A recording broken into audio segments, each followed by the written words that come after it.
ముగించేద్దాం ఈ రోజుతోటి. సో కోట విస్తారమే గాని పనివారు కొద్దిగా ఉన్నారు. ఈ మాట ఎవరు చెప్పారు? యేసు ప్రభు వారు చెప్పారు. సో ఉన్నారు, చాలా రక్షించబడాల్సిన ఆత్మలు చాలా ఉన్నాయి. రక్షించబడిన ఆత్మలు కూడా దారి తప్పిపోతున్నాయి. రక్షించబడిన ఆత్మలు కూడా నశించిపోతున్నాయి, దారి తప్పిపోతున్నాయి. సో ఇటు చాలా రెండు రకాల రక్షించబడిన ఆత్మలను కాపాడుకోవాలి, అలాగే కొత్త ఆత్మలను రక్షించాలి. ఈ రెండు రకాల బాధ్యతలు నెరవేర్చాలి. సో ఒకటి గుర్తు పెట్టుకోండి, దేవుడికి ఒక్క ఆత్మ కూడా చాలా ఇంపార్టెంట్ అండి. ఒక్క ఆత్మ కూడా చాలా ఇంపార్టెంట్. నీ వల్ల ఒక్క ఆత్మ రక్షించబడినా చాలు. చాలు, నువ్వు ఈ జీవితంలో నువ్వు సర్వాన్ని సాధించినట్టే. ఒక్క ఆత్మను నువ్వు కాపాడావు, ఒక్క అన్యుడి ఆత్మను నువ్వు రక్షించావు, ఒక్క అన్యుడి ఆత్మను అగ్నిలో నుంచి లాగావా, చాలు, ఈ జన్మ ధన్యమైనట్టే. దేవుడు ఎక్కువ కూడా ఎక్స్పెక్ట్ చేయట్లేడు. సో నీ నుంచి ఒక్కటి చాలు. ఆ ఒక్కటి ఎవరో మీరే ఐడెంటిఫై చేసి మీరే వాటిని రక్షించండి. ఒకటైన తర్వాత ఇంకో ఇద్దరైన తర్వాత నలుగురిని. సో దేవుడు చాలా సంతోషిస్తాడండి. ఇన్ని రోజుల వరకు అపోహ ఉండే, అయ్యా నేను నీ పని చేసుకుంటాను, నాకు నీ పనిని ఇవ్వమంటే ఎందుకు ఇవ్వడండి? ఒక మాట మనమే ఒక మన మేనేజర్ ఉన్నాడు, మన మేనేజర్ దగ్గరికి వెళ్ళి, అయ్యా నాకు ఈ పని సరిపోవట్లేదు, నీ పని చేస్తాను, నాకు ఇంకొంచెం పని ఇవ్వు అని అంటే ఎందుకు ఇవ్వరండి? ఇస్తాడు. సో అపోహలో ఉండద్దు. సో ఆయన పని వాళ్ళ కోసం చూస్తున్నాడు, నమ్మకమైన పని వాళ్ళ కోసం, ఇంట్రెస్ట్ తో కాన్సన్ట్రేషన్ తో చేసే వాళ్ళ కోసం చూస్తున్నాడు. సో ఆయన పని వాళ్ళు తక్కువయ్యారు, నిజంగా పని ఎక్కువగా ఉంది. ఇప్పుడు ఆయన వచ్చి సువార్త ప్రకటించలేరు, దేవదూతలు సువార్త ప్రకటించలేరు. చెప్తున్నాను కదండి, ఇప్పుడు ఆయన వచ్చి ఆత్మలను రక్షించలేడు. ఆ ఆత్మలను రక్షించాల్సిన బాధ్యత మన మీదనే ఉంది. సువార్త ప్రకటించాల్సిన బాధ్యత మన మీదనే ఉంది. దేవదూతలు రాలేవండి, దేవదూతలకు అధికారం ఇవ్వలేదు సువార్త ప్రకటించే అధికారం. దేవదూతలకు ఆత్మలను రక్షించే అధికారం లేదు. ఇప్పుడు యేసుప్రభు వారు కూడా మళ్ళీ రాలేరు. సో మన బాధ్యత ఇదంతా కూడా, మనందరికీ దేవుడు అప్పచెప్పిన బాధ్యత ఆత్మలను రక్షించడమే మన బాధ్యత. ఆ అధికారం మన దేవుడి దయ వల్ల, దేవుడి కృప వల్ల మన మానవ జాతికి ఇచ్చి వెళ్ళాడు ఆయన, నీకు అప్పచెప్పిపోయాడు. చూద్దాము, స్క్రిప్చర్స్ చూద్దాం. సో ఇది నిన్న మనము ఒకసారి రిఫర్ చేసుకుందాం. మోషేకు బలహీనత ఉంది. నేను మాట నేర్పని కాను, నేను నోటి మాంద్యము నాలుక మాంద్యం గలవాడనని యెహోవాతో చెప్పాను. సో మోషేకు ఒక బలహీనత, తను సరిగా మాట్లాడలేడు, సరిగా చెప్పలేడు. Fearful man. సో అయినా కూడా దేవుడు ఏం చేసుకున్నాడు? పిలుచుకున్నాడు. అందుకే నీ దేవుడి సేవకు లోపాలు అస్సలు అడ్డు కావండి, బలహీనతలు అస్సలు అడ్డు కాదు. ఆయన కృప ఉంటే చాలు, ఆయన యొక్క స్పిరిట్ ఉంటే చాలు, నీ యొక్క ఆశ, నీ యొక్క ఆకలి, నీ యొక్క దాహం ఉంటే కూడా ఆయన నీకు అనాయింటింగ్ ఇచ్చేస్తాడు. సో ఇప్పుడు ఆయనకు పని వాళ్ళు చాలా షార్టేజ్ ఉన్నారు కాబట్టి పనికి నువ్వు సిద్ధమయ్యావా? సో దేవుడు తప్పకుండా నీకు ఏదో ఒక పని అప్పచెప్తాడు. ఆశ కలిగి ఉండండి. ప్రతి ఒక్కరు కూడా ఆత్మలను సంపాదించాలనే ఆశ కలిగి ఉండండి. యెహోవా మానవునకు నోరిచ్చి వాడేవాడు. సో నువ్వు అక్కడ వెళ్ళి నిలబడు, నేనే మాట్లాడతా కదా, నేనే ప్రేయర్ చేస్తా కదా, నేనే వాక్యాన్ని బోధిస్తా కదా. సో నువ్వు వెళ్ళి నిలబడి సిద్ధపడి నువ్వు అక్కడ నిలబడు, దేవుడే చూస్తాడు. మూగవానికి చెవిటిగానికే గాని, దుష్టిగల వానికే గాని, గుడ్డివానికే గాని పుట్టించిన వాడెవడు? యెహోవా నేనే కదా. సో మనల్ని పుట్టించి దేవుడే. సో మనకు ఏ లోపాలున్నా కూడా దేవుడు చూసుకుంటాడండి. అందుకే చెప్తున్నా కదా, నాకు ఈ క్వాలిఫికేషన్, ఈ ఎక్స్పీరియన్స్, ఈ స్కిల్, ఈ talent, IQ level, knowledge, wisdom ఇవేది కూడా పనికిరావు సేవకు. అన్ని ఉద్యోగాలకు ఇవి పనికి వస్తాయి, కానీ ఈ సేవకు మాత్రం ఏవి పనికిరావు. జస్ట్ యథార్థ హృదయం సరిపోతుంది, అంబుల్ హృదయం సరిపోతుంది, ఆశ, ఆకలి, దాహం ఉంటే సరిపోతుంది. దేవుడు ఘనంగా వాడుకుంటాడు. చెప్పలేం, మీలే ఒక్కొక్కరిని దేవుడు ఒక్కొక్క సంఘంగా మార్చచ్చు. కాబట్టి వెళ్ళుము, నేను నీ నోటికి తోడై ఉండి. చూసారా, ఆనాడు మోషే నోటికి తోడే ఉండి మన నోటికి కూడా తోడే ఉంటాడు. నీవు ఏమి పలకవలసినది నీకు బోధించేదనని అతనితో చెప్పాను. నేను ఎప్పుడు ప్రేయర్ మీటింగ్కి వెళ్ళినా ఇగో ఈ వచనాన్ని ప్రవచించి వెళ్తాను. అయ్యా ఏది పలకాలో ఏది బోధించాలో నీ ఇష్టము నాయన, నేను వెళ్ళి అక్కడ నిలబడతాను, మీరే మాట్లాడండి. సో ఇక్కడ కూడా నేను కూర్చుంటాను అంతే. తర్వాత ఇదన్నీ ప్రిపేర్ అయిన మాటలు కాదు, దేవుడే రిలీజ్ చేస్తాడు, దేవుడే మాట్లాడుకుంటా అంటాడు. సో కాబట్టి మీరు కూడా ఆశ కలిగి ఉంటే దేవుడు ఆయన్నే మాట్లాడతాడు. నువ్వు వెళ్ళి అక్కడ నిలబడు చాలు, నువ్వు వెళ్ళి అక్కడ జస్ట్ నోరిప్పు చాలు. ఆ నోటి నుంచి ఏ మాటలు మాట్లాడాలో ఆయనే మాట్లాడతాడు, ఏమి పలకాలో ఆయనే పలుకుతాడు, ఏది చెప్పాలో ఆయనే చెప్తాడు. సో హోలీ స్పిరిట్ గాడ్ ని లీడ్ చేయమని అడగండి, దేవుడు తప్పకుండా మీ అందరినీ ఆశీర్వదించను గాక. చూద్దాము. అప్పుడు రహస్యమందున్న చూచుచున్న నీ తండ్రి నీకు ప్రతిఫలం ఇచ్చును. చూసారండి, మత్తయి సువార్త 6వ అధ్యాయం 18వ వచనం. నువ్వు ఆత్మలను సంపాదిస్తున్నావా, దేవుడు తప్పకుండా నీకు రివార్డుని ఇస్తాడు. సో నువ్వు దేవుడి పని చేసి పెడతావా, దేవుడు నీకు తప్పకుండా రివార్డ్ ఇస్తాడు. సో నీ పని, మనం చేసే దేవుడి సేవ మనుషులు గుర్తించకపోవచ్చు, కానీ దేవుడు మాత్రం గుర్తిస్తాడు. ఎందుకంటే ఈ దేవుడి సేవ అంటే మనుషులకు చేస్తున్నాం అనుకుంటున్నాం సేవ కాదు, దేవుడికి చేస్తున్నాం సేవ. ఒక ఆత్మ రక్షించబడడం అంటే దేవుడి అకౌంట్ లో పడిపోతుంది, దేవుడు సంతోషిస్తాడు. దేవుడి సేవ అంటే దేవుడికి సేవ చేస్తున్నట్టు, కాబట్టి ఆయన నీకు తప్పకుండా ప్రతిఫలం ఇస్తాడు. నువ్వు వెళ్ళి ఒకరింటికి వెళ్ళి బాధగా ఉంది, భారంగా ఉన్నారు, వాళ్ళు కష్టంలో ఉన్నారని వెళ్ళి ప్రార్థించావా, దేవుడు తప్పకుండా నీకు ప్రతిఫలం ఇస్తాడు. ఒక ఆత్మను రక్షించావా, దేవుడు తప్పకుండా నీకు ప్రతిఫలం ఇస్తాడు. నువ్వు ఒకరికి వెళ్ళి అన్యుడికి వెళ్ళి స్వార్థ ప్రకటించావా, దేవుడు తప్పకుండా నీకు రివార్డ్ ఇస్తాడండి. ఆయన రుణం అయితే ఉంచుకోడండి. చెప్తున్నాను కదా, ఇప్పుడు మనుషులైతే కాదు, కానీ ఆయన దేవుడు, ఆయన తప్పకుండా నువ్వు చేసే ప్రతి పని చూస్తాడు. నువ్వు ఎలా వెళ్తున్నావు, ఎక్కడికి వెళ్తున్నావు, ఎన్ని కష్టాల్లో కూడా నువ్వు ఆయన కోసం ఎలా తాపత్రయపడుతున్నావు, ఎలా సహాయం చేస్తున్నావు, ఎలా ప్రేయర్ చేసుకుంటున్నావు, ఆయన గురించి ఏం కష్టపడుతున్నావు, ఇవన్నీ కూడా ఆయన చూసి నీకు రివార్డుని ఇస్తాడు. సో దేవుడు తప్పకుండా మీ అందరికి రివార్డ్ ఇస్తాడు. సో భూమి మీద మీ కొరకు ధనము కూర్చుకొనవద్దు. సో నువ్వు ఒక భూమి మీద మీ కొరకు ధనము కూర్చుకొనవద్దు. నువ్వు వెళ్ళి ఒక అన్యుడికి స్వార్థ ప్రకటించావు, వాళ్ళు రక్షించబడ్డారు, అయితే నీ పరలోకంలో నువ్వు ధనాన్ని కూర్చున్నట్టు. నువ్వు దేవుడి సేవ చేస్తే నీ పరలోకంలో ధనము పెరుగుతుంది. సో నువ్వు ఆత్మలను రక్షించావు, అయితే నీ పరలోకంలో నువ్వు ధనాన్ని కూడా పెట్టుకుంటున్నట్టు. ఒకరింటికి వెళ్ళి బాధ్యతతో భారంతో ప్రార్థించావు, నువ్వు ప్రార్థించగానే వాళ్ళు స్వస్థత పడ్డారు, అయితే నువ్వు పరలోకంలో నువ్వు ధనాన్ని కూర్చుకున్నట్టు పరలోకంలో. సో అర్థమవుతుందా అండి? సో మనకు వచ్చే ప్రతి సాక్ష్యము కూడా పరలోకంలో మనకు రివార్డు పెరుగుతుంది. ఇక్కడ చిమ్మటయ్యే తుప్పును తినివేను. సో భూలోకంలో ఏ ధనమునైనా కూడా దొంగలు కన్నం వేస్తారు, దొంగలిస్తారు, చిమ్మట పడుతుంది, తుప్పు పడుతుంది, తుప్పు తినివేస్తుంది, పురుగులు పడతాయి. సో దొంగలు కన్నం వేస్తారు. కానీ పరలోకమందు మీ కొరకు ధనము కూర్చుకొనుడి, అచ్చట చిమ్మటైనను తుప్పైనను దానిని తినివేయదు, దొంగలు కన్నం వేసి దొంగలేరు. సో నువ్వు ఎప్పుడైతే దేవుడి సేవ చేస్తావో అప్పుడు నువ్వు పరలోకంలో నువ్వు ధనాన్ని సమకూర్చుకుంటావు. సో ధనం అంటే మళ్ళా మీరు బంగారము, బట్టలు, ఆస్తులో పాస్తులో కాదండి. పరలోకంలో ఉండే రివార్డు వేరే ఉంటది. అక్కడ ర్యాంకింగ్ పెరుగుతుంది, అక్కడ నీకు ఒక మంచి పొజిషన్ ఇస్తాడు. సో నువ్వు ఇక్కడ ఏదైతే భూలోకంలో సంపాదించావో అదంతా కూడా పరలోకంలో నువ్వు ధనాన్ని కూడా పెట్టుకుంటావు. అంటే ఏది? ఆత్మలను సంపాదించడం. ఆస్తులను సంపాదించుకుంటే పరలోకంలో ధనాన్ని కూడా పెట్టుకున్నట్టు కాదండి. ఆ ఆత్మలను సంపాదించినప్పుడే, ఆత్మీయులను సంపాదించినప్పుడే పరలోకంలో ధనాన్ని కూడా పెట్టుకున్నట్టు. సో సో దేవుడు మొన్న ఆ మధ్య కాలంలో ఒక 1 year బ్యాక్ అన్నాడు, పరలోకంలో నీ ర్యాంకింగ్ అత్యధికం అవుతుంది అని చెప్పాడు. సో సేవ చేస్తున్నప్పుడు సో లీడర్ ర్యాంకింగ్ ఇస్తున్నాను అని దేవుడు బయలుపరచడం జరిగింది. సో ఆడ కూడా లీడర్షిప్స్ ఉంటాయి, ఆడ కూడా అన్ని ఉంటాయి. సో స్టార్ట్ చేయండి. సో నువ్వు ఎప్పుడైతే ఆ సువార్తకు ఒక ఆత్మకు నువ్వు సువార్త ప్రకటించావు అంటే దేవుడు ఉన్నాడు నమ్ముకోండి, రక్షకుడు అని చెప్పావనుకో, అప్పుడు నీ పరలోకంలో ధనాన్ని కూర్చుకున్నట్టే. నీ వల్ల ఒక ఆత్మ రక్షించబడింది, పరలోకంలో నువ్వు ధనాన్ని కూర్చుకున్నట్టే. నువ్వు ప్రార్థించినప్పుడు ఒకరు స్వస్థత పడ్డారు, అయితే పరలోకంలో నువ్వు ధనాన్ని పోగు చేసుకున్నట్టే. నీకు ఒక సాక్ష్యం వచ్చింది నువ్వు ప్రార్థించినప్పుడు, అయితే పరలోకంలో ధనాన్ని కూర్చుకున్నట్టు. చూసారండి, పరలోకమందు మీ కొరకు ధనము కూర్చుకొనుడి. నువ్వు ఎప్పుడైతే దేవుడి సేవ చేస్తావో ఆ సువార్త ప్రకటిస్తావో, సో అప్పుడు నువ్వు పరలోకంలో ధనాన్ని కూర్చుకున్నట్టు. సో ఈ రోజు నుంచి భూలోకంలో ధనాన్ని మీద కాన్సన్ట్రేట్ చేయకుండా పరలోకంలో మీ కొరకు ధనము కూర్చుకొనుడి అని చెప్పాడు. చూసారా, పరలోకంలో మీ కొరకు ధనము కూర్చుకొనుడి. మీరు ఏదైతే భూలోకంలో చేస్తారో సేవ, అది మీకే ఉంటది, డిపాజిట్ అయి ఉంటది, మీ అకౌంట్ లో మీకు డిపాజిట్ అయి ఉంటది. అందుకే ఎంత వీలైతే అంత కష్టపడండి, ఎంత వీలైతే అంత భారము కలిగి ఉండండి. పరలోక ధనాన్ని మీద కూర్చుకోవడానికి, అక్కడ పోగు చేసుకోవాలని ఆలోచిద్దాం. ఎందుకంటే అక్కడ యుగంలో వరకు మనం ఉంటాము, ఇక్కడ కాదు కదా. నీ ధనం ఎక్కడుండడం అక్కడే నీ హృదయం ఉండడం. అందుకే నువ్వు భూలోక ధనాన్ని సంపాదించడానికంటే ముందుగా పరలోకంలో ధనాన్ని సంపాదించాలనే ఆశ కలిగి ఉండు. సో అప్పుడు నీ హృదయము పరలోక సంబంధి లాగా ఉంటుంది. మన హృదయం అంతా కూడా పరలోక సంబంధం లాగా ఉండాలి. యెహోవా వాక్కు నాకు ప్రత్యక్షమై ఇలాగ సెలవిచ్చాను. యిర్మీయా 1వ అధ్యాయము 4వ వచనము. యెహోవా వాక్కు ప్రత్యక్షమై ఇలాగా సెలవిచ్చాను. జెర్మియాకు ప్రత్యక్షమయ్యేది. గర్భంలో నేను నిన్ను రూపంపక ముందుకే నిన్ను ఎరిగి తిని.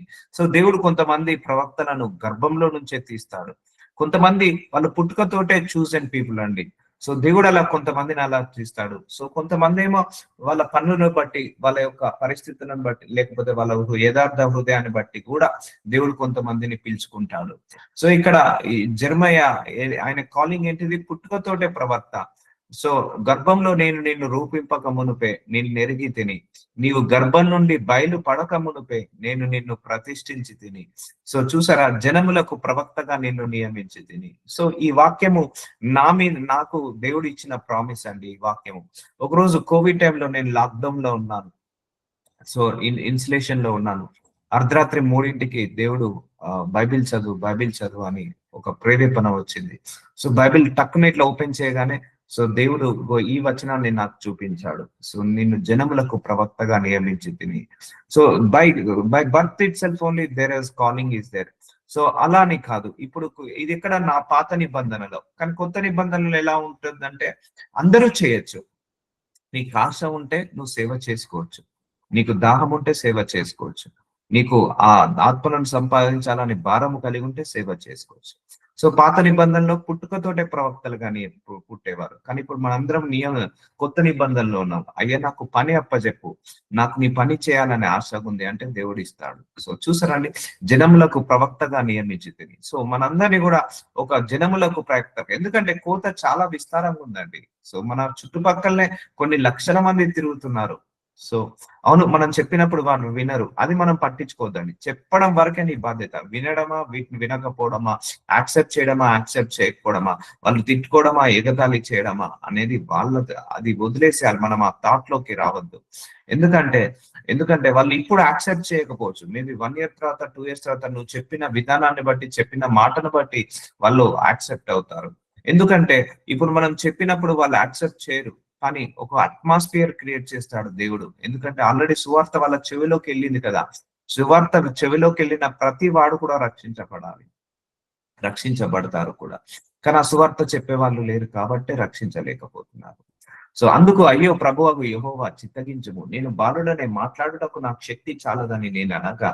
సో చూసారా, మన దేవుడి సేవకు మన ఓన్ స్కిల్, ఓన్ టాలెంట్ పనికిరాదండి. మన విజ్డమ్ పనికిరాదు. దేవుడి యొక్క శక్తి, దేవుడి యొక్క ఆత్మ, దేవుడి యొక్క గ్రేస్, దేవుడి యొక్క గ్లోరీ కంప్లీట్ గా స్పిరిచువల్ లోకి వెళ్ళాలి. అప్పుడు నీకు ఆ శక్తి వస్తుంది. సో ఈయన ఫిజికల్ లో వరల్డ్ లో ఉండి ఆయన ఆలోచిస్తున్నాడు, అయ్యో నేను ఇంకా బాలుడనే, నేను ఇంకా చిన్నవాడనే, మాట్లాడటకు నా శక్తి చాలదనే అనగా యెహోవా నీకు ఇలాగూ సెలవిచ్చాను, నేను బాలుడని అనవద్దు. సో మనల్ని ఎవ్వరం కూడా బాలుడని అనవద్దు. నేను నిన్ను పంపువారి యొద్దకు నీవు పోవలేను. చూసారా అండి, దేవుని అడగండి ఎవరి దగ్గరికి పంపాలనో వాళ్ళ దగ్గరికి పోవాలి. సో నీకు ఆజ్ఞాపించిన సంగతులన్నీ చెప్పవలేను. సో దేవుడే ఆజ్ఞాపిస్తాడు, నువ్వేం మాట్లాడాలి, ఎక్కడికి వెళ్ళాలి, ఎవరి దగ్గరికి పోవాలి, ఇవన్నీ కూడా దేవుడే డిజైన్ చేస్తాడండి. అది ఎప్పుడు నువ్వు దేవుడితో కూర్చున్నప్పుడు దేవుడు చేస్తాడు. సో ఇప్పుడు నాకు కూడా అంతే, నువ్వు వాళ్ళ దగ్గరికి వెళ్ళు, ఇది బోధించురా, సో ఈ రోజు ఇది బోధించు, సో ఆయన్నే నాకు బయలుపరుస్తుంటా అంటాడు. సో ఈ వాక్యము 100% నా జీవితంలో నెరవేర్చబడింది. ఎందుకంటే నాకు దేవుడు ఎవరో తెలియదు, సో ఈ సువార్త అంటే ఏంటో తెలియదు, కానీ ఆ దేవుడే ముందుండి నడిపిస్తున్నాడు. సో నేర్చుకున్నది లేదు, బైబిల్ చదివింది లేదు చిన్నప్పటి నుంచి. సో నేను మధ్యలో తెలుసుకున్నాను, కానీ తెలుసుకున్నప్పటి నుంచి దేవుడే లీడ్ చేసుకుంటూ వెళ్తున్నాడు. సో ఈ యిర్మీయాకు ఏ ప్రత్యక్షత అయితే ఉందో, ఏ అనాయింటింగ్ అయితే ఉందో, ఏ గ్రేస్ అయితే ఇచ్చాడో, దేవుడు నాకు కూడా అదే గ్రేస్ ఇచ్చి నన్ను కూడా బైబిల్ చదవకుండానే బైబిల్ బోధించడం. చూసారా, నేను నిన్ను పంపువారి యొద్దకు నీవు పోవలను, నీకు ఆజ్ఞాపించిన సంగతులన్నీ చెప్పవలను, వారికి భయపడకము, నిన్ను విడిపించుటకు నేను నీకు తోడై ఉండున్నాను. ఇదే యెహోవా వాక్కు. సో ఎవరికి భయపడాల్సిన అవసరం లేదు. మనం వెళ్ళాలి, సువార్త ప్రకటించాలి, రావాలి. సో అక్కడి నుంచి వాళ్ళకు కౌంట్ డౌన్ స్టార్ట్ అవుతుంది. ఎప్పుడైతే సువార్త ప్రకటించిన తర్వాత వాళ్ళ చెవులోకి వెళ్తుందో దేవుడు ఒక అట్మాస్ఫియర్ క్రియేట్ చేస్తాడు, ఒక ఎన్విరాన్మెంట్ క్రియేట్ చేస్తాడు. ఆ సువార్తను నెరవేర్చడానికి, ఆ సువార్తను అంగీకరించడానికి, యాక్సెప్ట్ చేయడానికి. సో కాబట్టి నిన్ను విడిపించుటకు నీకు తోడై ఉన్నాను, ఇదే యెహోవా వాక్కు. సో అలా తల్లి గర్భం నుంచే ప్రవక్తలు వచ్చారు ఆ కాలంలో. కానీ ఈ కాలంలో పుట్టిన ప్రతి ఒక్కడు, ఈవెన్ అన్యులు కూడా సేవ చేసుకోవచ్చు. ఇప్పుడు అన్యులే సేవ చేస్తున్నారు చెప్పాలంటే. సో అలా అన్యులు కూడా సేవ చేస్తున్నారు. ఇప్పుడు అన్యులే సేవ చేస్తున్నప్పుడు ఇప్పుడు స్వజనులు ఎందుకు సేవ చేయరు? సో ఇదొక అపోహలాగా అయిపోయిందండి. అది మైండ్‌లోకి తీసేయొచ్చు. ఎందుకంటే మీరే చూడండి. ఇప్పుడు మీరు వెళ్ళండి. ఎందుకు అద్భుతాలు జరగవు? మీరు ప్రార్థించండి. ఎందుకు హీలింగ్ రారు? ఎందుకు డెలివరెన్స్ రారు? సో దానిని బట్టి మీరు ఒక సూచన క్రియలాగా తీసుకోండి. యెస్, నేను కూడా దేవుడి సేవ చేయడానికి అర్హులనే అని. సో బలహీనతలు అందరి లోపల ఉంటాయండి. నా లోపల ఉన్నాయి. 20, 30 సంవత్సరాల నుంచి సేవ చేస్తున్న సేవకుల లోపల బలహీనతలున్నాయి. అందరి లోపల బలహీనతలుంటాయి. అందరి లోపల లోపాలుంటాయి. ఆ బలహీనతలు, ఆ లోపాలను ఉన్నాయే నాకు అని అనుకోవద్దు. ఎందుకంటే ఆ బలహీనతలు, ఆ లోపాల కంటే దేవుడి యొక్క గ్రేస్ గొప్పది. నువ్వు స్టార్ట్ చేయి వర్క్. దేవుడు పని చేస్తుండు. నిన్ను మార్చుకుంటాడు. సో దేవుడు కూడా నాకు సేవలోకి దింపిన తర్వాతనే అన్ని నేర్పించాడు. సేవలోకి దింపిన తర్వాతనే మార్చుకుంటూ వచ్చాడు. సో ఇలా ఉండాలి, అలా ఉండాలి. It's a continuous process. So అందుకే ఒక ఒక నేను మొత్తం కంప్లీట్ గా పర్ఫెక్ట్ అయిన తర్వాత చేస్తాను. No no no nobody is perfect. నువ్వు చేస్తుండు, నువ్వే పర్ఫెక్ట్ అవుతుంటా అంటావు. అప్పుడు యెహోవా చేయి చాపి నా నోరు ముట్టి ఇలాగ సెలవిచ్చాను, ఇదిగో నేను నీ నోట నా మాటలు ఉంచి ఉన్నాను. చూసారా అండి, ఆయన్నే మాట్లాడుకుంటాడు. సో ఈ రోజు వరకు మనం ఒక 1000 మెసేజెస్ చెప్పడం జరిగింది. ఈ ప్రేయర్ మీటింగ్ లో ఒక 1000 మెసేజ్లు ఇవ్వడం జరిగింది. ఆయన్నే మాటలు ఆయన్నే పెట్టుకుంటాడు. సో అందుకే మేము ప్రేయర్ చేసేవాడిని ఈ వాక్యాన్ని కూడా. అయ్యా నా నోట నీ నా మాటలు పెట్టి నా ద్వారా నువ్వు పలుకున్నాయన. సో ఎందుకంటే ఈ బైబిల్ బోధించాలంటే మానవ మేధస్సుకి సరి కాదు. మానవ వల్ల కానే కాదమ్మా. ఈ మెసేజ్లు చదవాలన్నా, ఈ మెసేజెస్ అర్థం చేసుకోవాలన్నా మన వల్ల కానే కాదు. హోలీ స్పిరిట్ గాడ్ ఉంటేనే మనకు చెప్పగలుగుతాం. అందుకే అందరూ కూడా నేను చెప్పేది ఏంటంటే ఒక 40 days స్ట్రాంగ్ గా సేవ చేయాలని ఉద్దేశం ఉంటే దీని గురించి అడగండి, సేవ గురించి అడగండి. ఎందుకంటే దేవుడు నన్ను వెన్నుకున్న కొత్తలో 40 రోజులు ఉపవాస ప్రార్థన చేపించాడు. సో దాని తర్వాత స్టార్ట్ చేపించాడు. సో మీరు కూడా సేవ చేయాలని ఆశ ఉంటే 40 days ప్రేయర్ చేసుకోండి. ఫాస్టింగ్ ప్రేయర్స్ లో ఉండి మీరు పరిశుద్ధాత్మ శక్తితో నిండుకుంటూ ఒక్కొక్కరింటికి వెళ్ళి ప్రార్థించుకుంటూ రండి. దేవుడు తప్పకుండా అద్భుతాలు జరుగుతాడు. అందుకే భూలోకంలో ధనాన్ని కూర్చుకోవద్దు, పరలోకంలో ధనాన్ని కూర్చుకోమని అంటున్నాడు దేవుడు. ఇదిగో నేను నీ నోట నా మాటలు ఉంచినాను. సో ఆయన్నే పలుకుంటాడండి. సో ఆయనే మాట్లాడతాడు, ఆయనే ప్రేయర్ చేస్తాడు, ఆయనే మనకు తోడే ఉంటాడు. అందుకే you need to fill with the Holy Spirit God. ఆ హోలీ స్పిరిట్ గాడ్ తో ఉన్నాడు మన లోపలనే. ఇంకా ప్రార్థించుకుంటే నీకు ఆ శక్తి, ఆ సామర్థ్యము పెరుగుతుంది. సో ఎక్కువసేపు ప్రార్థనలో గడపాలి. సేవకులకి యొక్క మొట్టమొదటి క్వాలిటీ ఎక్కువసేపు ప్రార్థనలో గడపడము. రెండో క్వాలిటీ ఎక్కువసేపు స్క్రిప్చర్స్ చదవడము. సో ఇవి రెండు క్వాలిటీస్ మాత్రం ఎప్పుడు నెగ్లెక్ట్ చేయొద్దు సేవకులకు. ఎందుకంటే మనం ఎప్పుడైతే ఆత్మతో నింపబడతామో అప్పుడే సరియైన మాటలు వస్తాయి. ఎప్పుడైతే మనము ఆత్మతో నింపబడతామో అప్పుడే సరియైన ప్రార్థనలు వస్తాయి. ప్రార్థనతో నిండాలంటే ఆత్మతో నిండాలంటే ప్రార్థన చేయాలి. ఈ రెండు క్వాలిటీస్ మాత్రం ఎప్పుడు వదులుకోవద్దు.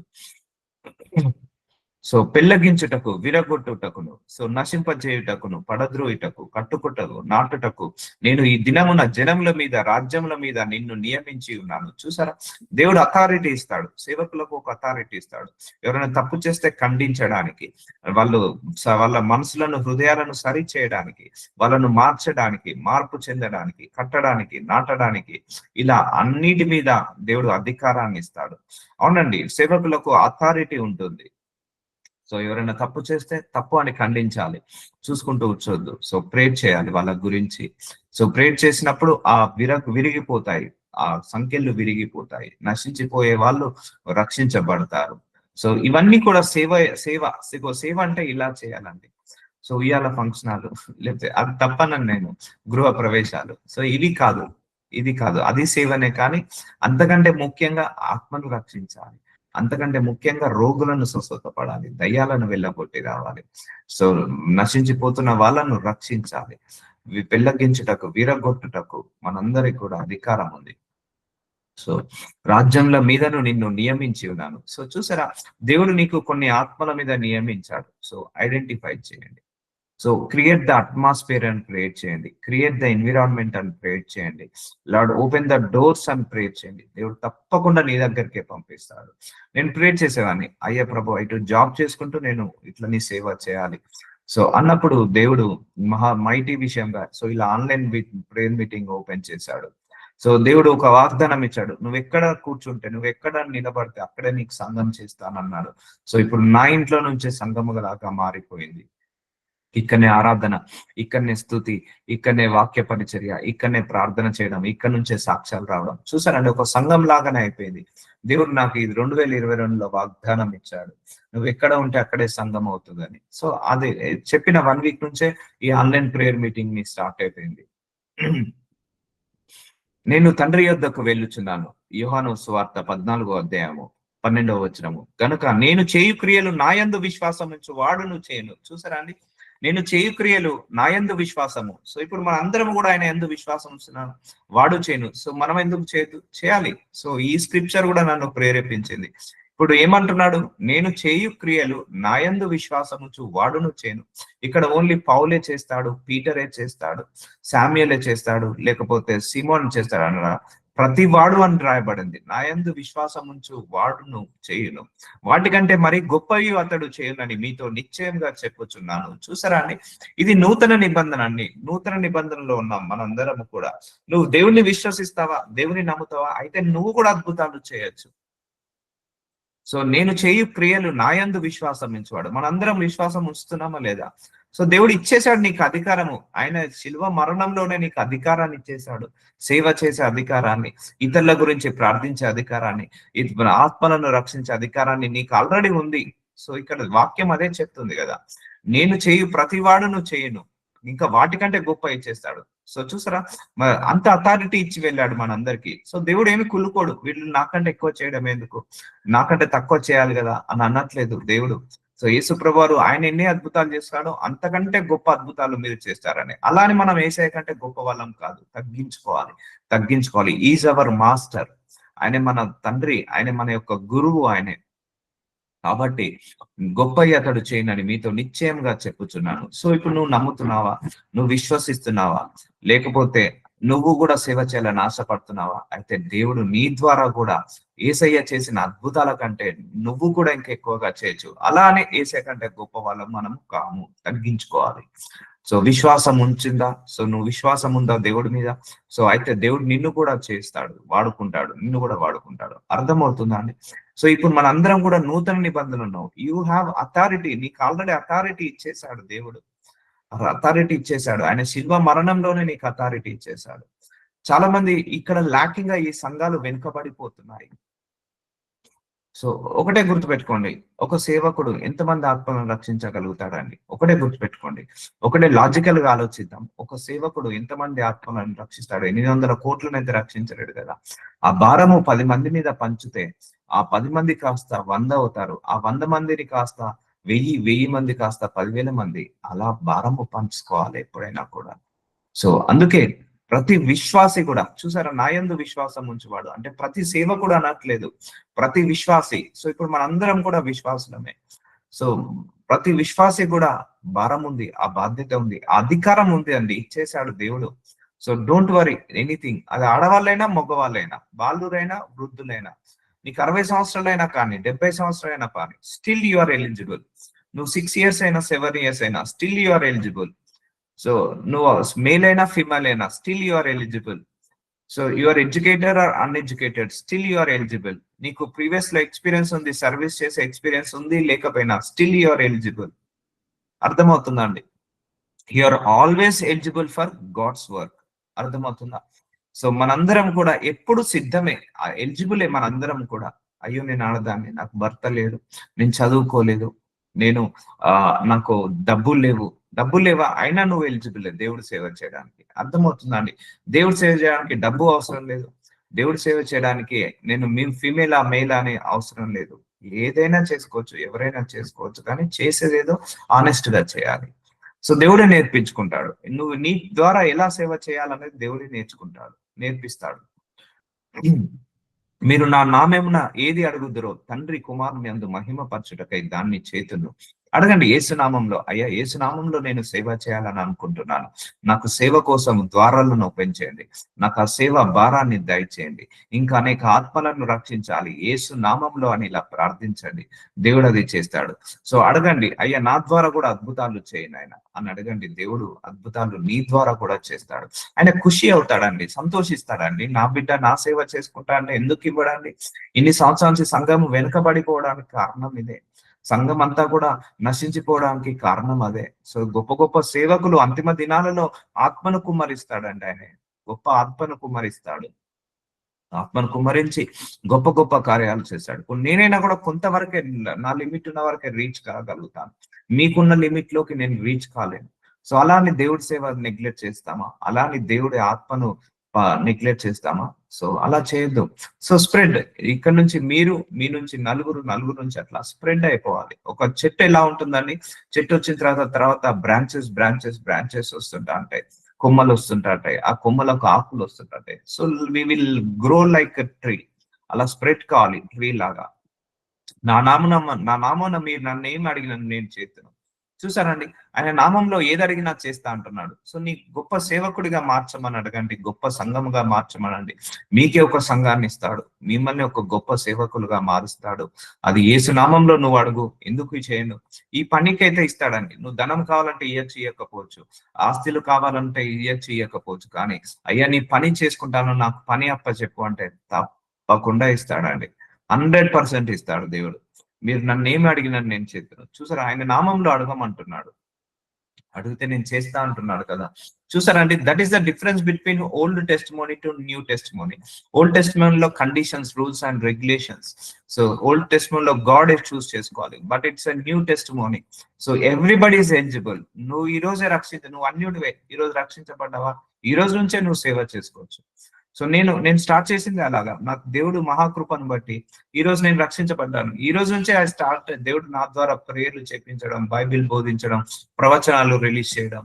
ఎందుకంటే ఆయనకు పని తక్కువ. ఆయనకు నా విషయంలో అయితే దేవుడికి సమయం లేకుండే, ఒక్క రోజు కూడా సమయం లేకుండే. వచ్చింది టకా టకా టకా టకా మినిస్ట్రీ ఓపెన్ చేయడం, లేకపోతే వాక్యాన్ని బోధించడం, సువార్త ప్రకటించడం, లేకపోతే స్వస్థతలు, విడుదల చేయడం, ఇవన్నీ కూడా డే 1 నుంచే జరుగుతూ వచ్చాయి.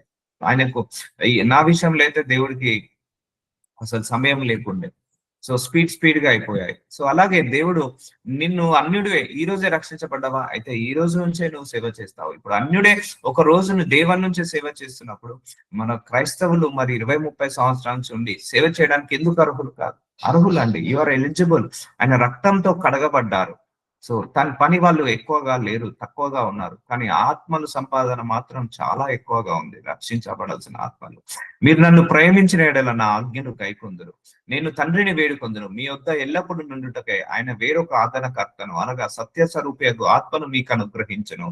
సో చూసారా, మనందరికీ కూడా దేవుడు ఒంటరిగా వదిలేకుండా యేసు ప్రభువారు మనందరికీ ఆ ఆత్మనిచ్చేశాడండి. అది ఆదరణకర్త, సత్య స్వరూపియగా ఆత్మ మనందరి లోపల ఉంది. కాబట్టి ఓల్డ్ టెస్టిమోనీలో ఆత్మ మన పైన ఉండేది, కానీ న్యూ టెస్టిమోనీలో ఆత్మ మన లోపలనే ఉంటుంది. సో ఆత్మను మీకు అనుగ్రహించుచున్నాను. లోకం ఆయన చూడదు, ఆయన నెరగదు గనక ఆయనను పొందనేరదు. మీరు ఆయనను ఎరుగుదురు, ఆయన మీతో కూడా నివసించును, మీలో ఉండును. చూసారని, మన లోపల హోలీ స్పిరిట్ గాడ్ ఉన్నాడు. ఆయన్నే బోధిస్తాడు, ఆయన్నే ప్రార్థన చేస్తాడు, ఆయన్నే ప్రవచిస్తాడు. ఇప్పుడు మీకు అందరికి కూడా ఎన్ని ప్రవచనాలు చెప్పడం జరిగిందండి? చాలా ప్రవచనాలు. ఎక్కడ నొప్పి ఉందో పాయింట్ తో సహా చెప్పడం, అది హోలీ స్పిరిట్ గాడ్ రివీల్ చేస్తున్నాడు. వచనాలు మీ ఎంతమంది హృదయాలకు వాక్యం తాకలేదు? ఈ రోజు బ్రదర్, నాకు ఈ వాక్యము తాకింది, నాకు ఈ వాక్యము ద్వారా మీరు నాతో మాట్లాడారు. So Holy Spirit God reveal that truth, Holy Spirit God reveal that facts, Holy Spirit God reveal that word of God, message of God, Holy Spirit God reveal that prophecy. So ఇవన్నీ కూడా దేవుడే చేసుకుంటాడు. ఆత్మ నీలో ఉంది. ఇప్పుడు ఈ ఆత్మ అందరిలో ఉంది. సో అందరు ఎలిజిబులే. ఆయన మీతో కూడా నివసించును, మీలో ఉండును, మిమ్మును అనాథలుగా విడువను, మీ యుద్ధకు వత్తును. కొంతకాలమైన తర్వాత లోకము నన్ను మరి ఎన్నడూను చూడదు. చూసారా, ఆయన మనల్ని అనాథలుగా నిలవలేదు. నీ లోపల హోలీ స్పిరిట్ గాడ్ ఉంది కాబట్టి యు ఆర్ ఎలిజిబుల్. ఎందుకంటే నువ్వు దేవుడి స్పిరిట్ తో ఉన్నప్పుడు దేవుడి వాక్యాలు నీకు వస్తాయి, దేవుడి యొక్క కార్యాలు చేస్తాయి. అందుకే చేయండి, మీరు స్టార్ట్ చేయండి, వెళ్ళండి, ప్రార్థనలు చేయండి, భయపడకండి.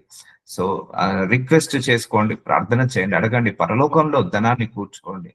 ఎందుకంటే we are very near to rapture కి దగ్గరలో ఉన్నాం మనందరం కూడా. సో అందుకే ఇది ఇప్పుడు ఫంక్షన్ అయినప్పుడు తలా కొంచెం పంచుకుంటారు కదా పని. ఒకరు వంట పని చేస్తారు, ఒకరు వడ్డిస్తారు, ఒకరు కూరగాయలు తెస్తారు, ఒకరు కూరగాయలు కోస్తారు. సో అలాగే ఇది కూడా దేవుడి సేవ కూడా తలా ఒకరు పంచుకోవాలి. అందరూ తమ సొంత కార్యములనే చూచుకున్నారు గాని యేసుక్రీస్తు కార్యములను చూడరు. చూసారా? ఫిలిప్పీలు 2:21 వచనం. రక్షించబడి 20-30 సంవత్సరాలైంది. కానీ సొంత కార్యాలే. ఎంతసేపు నాకు కారు కావాలి, ఇల్లు కావాలి, బంగ్లా కావాలి, బంగారం కావాలి, చిన్నోడి పెళ్లి కావాలి, పెద్దోడి మ్యారేజ్ కావాలి, లేకపోతే చిన్నామెకు గర్భఫలం రావాలి, పెద్ద ఆమె పిల్లలు మారాలి, నా మనవడు నా మనవరాలు. అంతే కానీ యేసుక్రీస్తు కార్యములు చూడరు. చూసారా? చూసారా అండి? ఎవ్వరు చూడరని అంటున్నాడు. So you need to part of your life కావాలి. ఈ గాడ్ వర్క్ నీ పిల్లని ఎలా పెంచి పోషిస్తున్నావు, నువ్వు ఉద్యోగం చేసుకుంటున్నావు, పిల్లల్ని పెంచి పోషిస్తావు, ఇంటి పని, వంట పని అన్ని చేసుకుంటున్నావు, చేసుకో, నేను కాదనను. దాంతోపాటు ఇది కూడా చేసుకో. అందరు సొంత కార్యాలనే చూసుకుంటున్నారు, కానీ నా పని ఎవరు చేయట్లేదని ఇక్కడ అడుగుతున్నాడు. యేసుక్రీస్తు కార్యములు చూడరు. సో ఎవరు కూడా ఆ భారము కలిగి ఉండరు. సో నేను వాక్యం నేను వాళ్ళ గురించి ప్రార్థిస్తే ఏమొస్తుంది, నేను వాళ్ళకు స్వార్థ చెప్తే నాకేమొస్తుంది? సెల్ఫిష్ ఉండద్దు. Our Christ is not selfish. So మన దేవుడు ఎప్పుడు కూడా సెల్ఫిష్ కాదండి. ఆయన కార్యములను చూడరు. సో గొప్ప గొప్ప దైవజనులు ఉన్నారండి భూలోకంలో. చాలా గొప్ప దైవజనులు ఎంతో ప్రయాస పడుతున్నారు, ఎంతో కష్టపడుతున్నారు. రాత్రి అనక పగలనక, ఆహారం లేక, నిద్ర లేక, తిండి లేక, ఎంతో ఎంతో చెమట వచ్చి కష్టపడుతున్నారు. ఆకలి మంటలకు కట్టుకోండి, దివారాత్రులు కష్టపడుతున్నారు. సో ఒక్కరితో అయ్యేది కాదు ఇది. ఇది ఒక్కరితో ప్రపంచాన్ని రక్షించలేదు. సో అందుకే ఇదంతా కూడా చాలా చాలా విస్తారమైన కోత. అందుకే ఈ రోజు కూడా మీ సొంత కార్యములు చేసుకోండి. అవును, ఇటు మన ఫ్యామిలీని మనం చూసుకోకపోతే ఎవరు చూసుకుంటారు?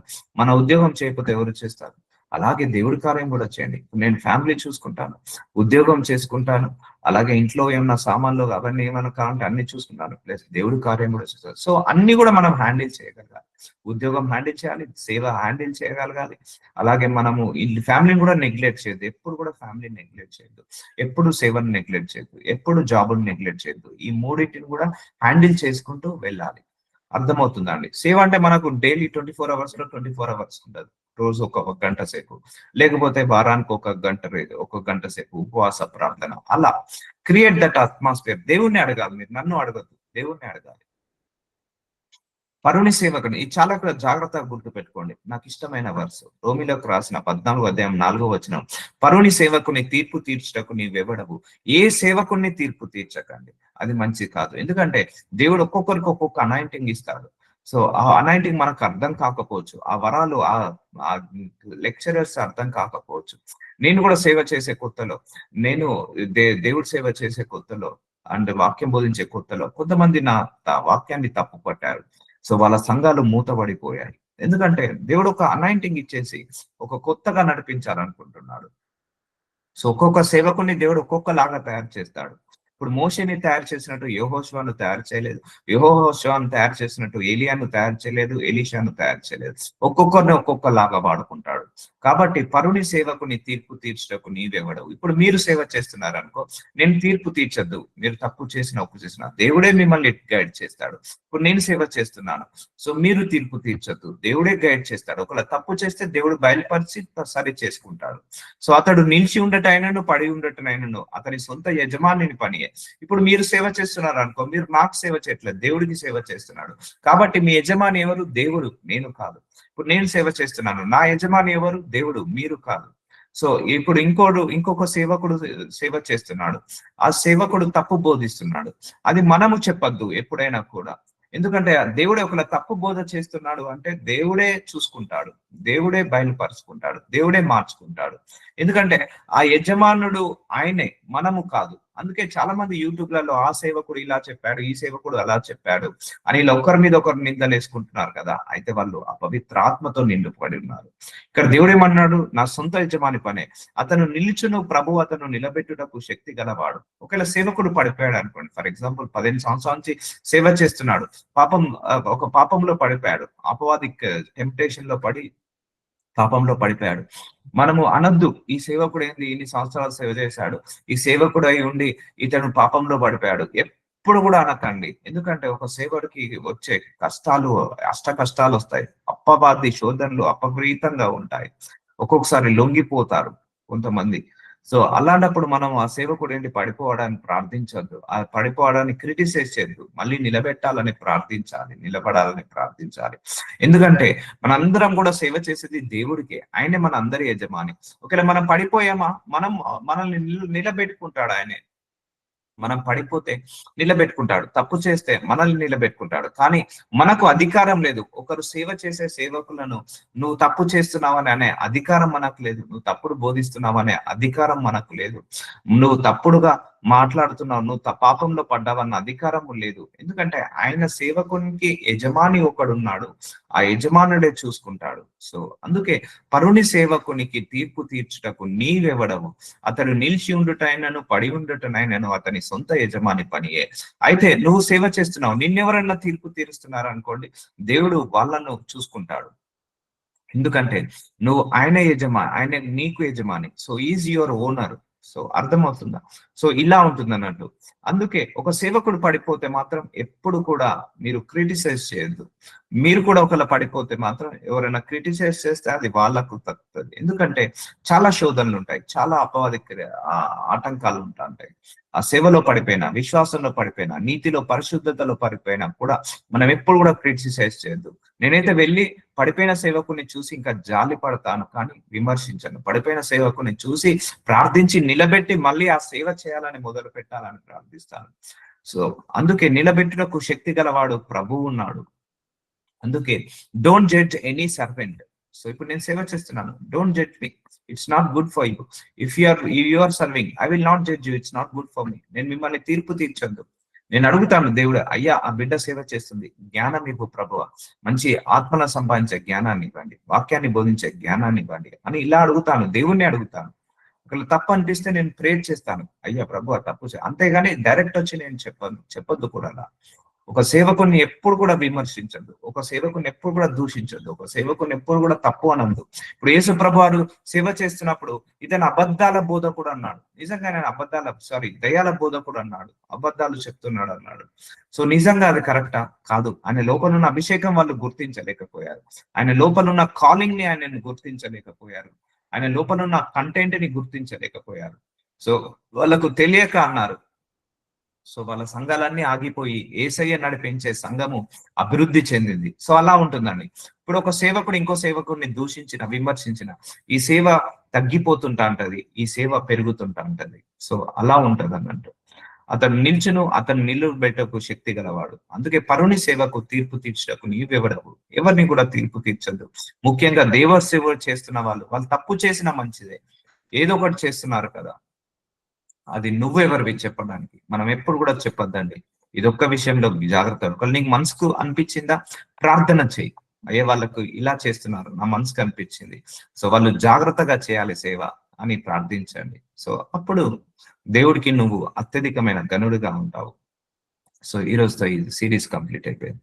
నజరుడనేసయ్య, ఇదిగో తండ్రి, కోత విస్తారమే గాని పనివారు తక్కువగా ఉన్నారన్న వాక్యం ద్వారా మా అందరితో మాట్లాడి, ఇదిగో సేవ ఎలా చేయాలి, ఏ విధంగా చేయాలి, సేవకుడి యొక్క మైండ్ ఎలా ఉండాలి, మైండ్ సెట్ ఎలా ఉండాలి, క్వాలిటీస్ ఎలా ఉండాలి, క్వాలిఫికేషన్స్ ఏమి ఉండాలి, ఇవన్నీ కూడా మా అందరికీ బయలుపరచావు తండ్రి. మేమందరం నూతన నిబంధనలో ఉన్నామయ్యా. అయ్యా మా అందరికీ కూడా ఇంకా సేవను అప్పచెప్పి విస్తారమైన కోత కోయడానికి మా అందరికీ కూడా సహాయం చేయనైనా. ఈ వాక్యం ఎంతమంది విన్నారో అంతమంది కూడా యేసు నామంలో ఒక్కొక్కరు ఒక్కొక్క సంఘముగా మారునుగా కానీ ప్రవచిస్తూ ప్రార్థిస్తున్నాను తండ్రి. Amen, amen, amen. Praise Lord. Thank you.